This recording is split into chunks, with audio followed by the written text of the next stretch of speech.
Let's do it. All right, go. In 2018, the Atlanta Braves won their first division title in 5 years, marking the beginning of an era which had taken the heights previously seen in the 1990s. My name is Jack Thurman, and I've been a fan of the Braves for the past few years. I've been to many games a number of times.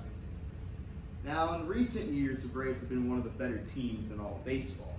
Since that 2018 division title, they've won 4 more division titles from 2019 to 22, and even won a World Series in 2021. I am going to break down the factors that have gone into this recent success, from their farm system to their to their GM, all the way into their culture. Not only have these factors played a key role in their current success, but they can also do it for years to come. Now, to start, we're going to need to look at where it all began, their prospect development, which, before that 2021 season, the Braves underwent a hard rebuild, basically filling up their farm system with many top prospects. For example, according to a piece by Anna Santos in 2016, the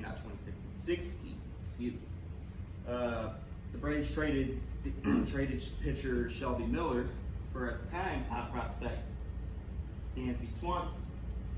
And in 7 years in Atlanta, Swanson would bat a .225 batting average, including 442 RBIs and 102 home runs. And it's not just him.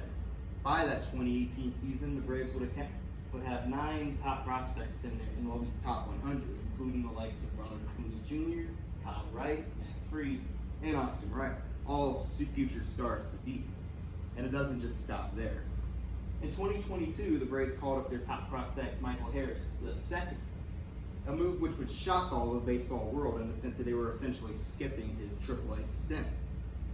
And after being called up, Michael Harris batted a .297 batting average, including 64 RBIs and 19 home runs. He would win Rookie of the Year that season.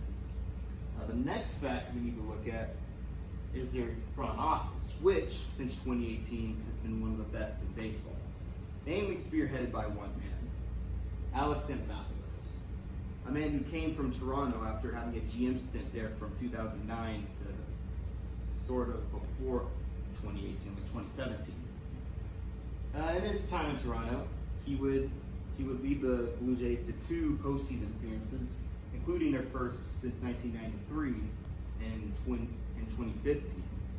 In his time of Atlanta, he would have a couple trade deadlines, which would effectively alter the team's future. For example, in 2019, he would bring in pitchers to rebuild the bullpen by adding Chris Martin, Shane Green, and Mark Melancon. And according to a piece by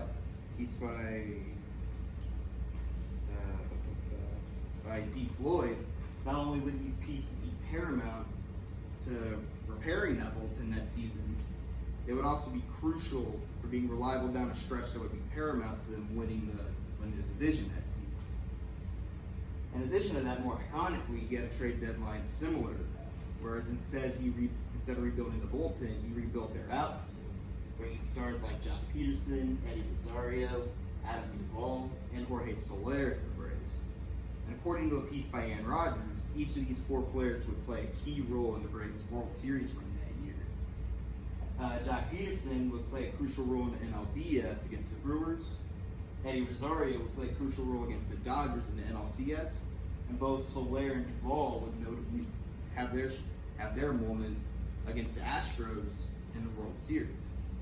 In addition to that, Alex would sign many of the Braves' future core players to long-term team-friendly deals, such as Matt Olson, Austin Riley, and Michael Harris II. Now, y'all might be wondering how he's able to bring in these players for such reasonable deals. That brings us to our final point, the team's culture and atmosphere, which, as for the others, has been one of the best in baseball for the past few years.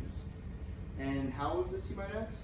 According to a piece by Russell Dorsey, it has to do with the team's recent postseason success, which gives them experience, which gives them a leg up on the competition. And it doesn't just stem back to recent history, too. As we look back, they have a brand of success that dates all the way back to the turn of the millennium. The Braves teams in the 90s, according to a piece by Tracy Ringolsby, were some of the best in baseball history.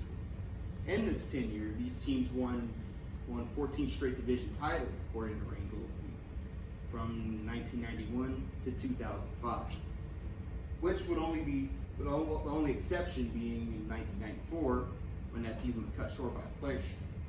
We see bits of these teams impact the current roster by means of former players joining up as coaches. For example, Eddie Perez pictured here.